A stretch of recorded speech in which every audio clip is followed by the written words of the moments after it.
all I'm saying is, and I spoke about this yesterday, is that if he's allowed to play the Australian Open, I don't want any bar of him. I reckon he's going to be pissed off. He's going to be like very determined to play well and stick it to everyone of what's going on. And I don't want any bar of that Novak. So I think he'll have no problem preparing. I think that this is just all added fuel for him, in my opinion. Like, we all know how good of a competitor he is. You don't become a great champion like that without being able to overcome some adversity like this. I'm sure he's overcome a lot more challenging times than, you know, spending a couple more extra days in a hotel room. So look, all I'm saying is he's going to be dangerous if he's on court at the Australian Open, and I don't want to play him right now, that's for sure. Someone else can have that task. I don't know, like I'm Nick Kyrgios, bro. I'm a tennis player.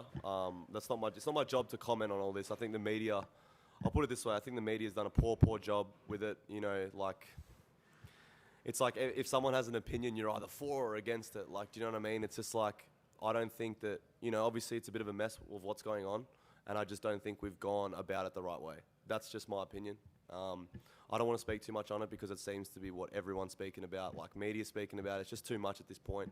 Honestly, I hope that it all gets sorted as soon as possible. Like, for the sport, we need him here. It's that simple. Like, he's one of the most influential sports people probably of all time.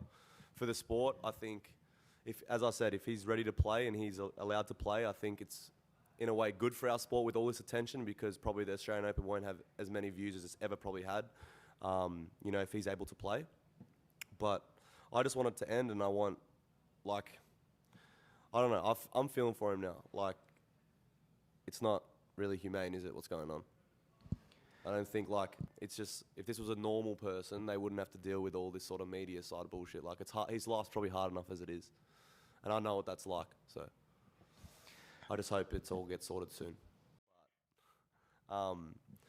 That's the funny thing, like, me and Novak actually used to be, like, friends. We used to practice at events.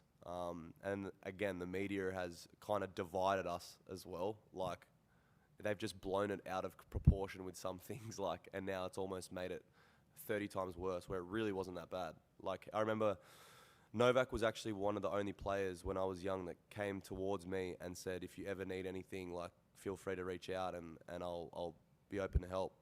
And we continued to practice together in Rome. Like, I had a great story. I forgot my practice shoes one day in Rome, and I ended up playing in Air Force Ones, and I actually beat him in a set.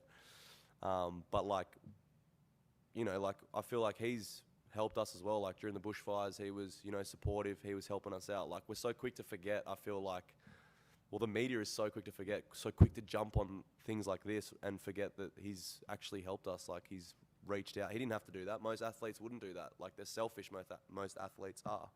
So I don't forget that. So I just feel like it's like, I could use this as a publicity stunt. Like, I could just agree with the general person and say, yeah, like, this isn't good, and use it as but I don't think that's right. That's why I'm using my platform now to say, like, we've got to do better.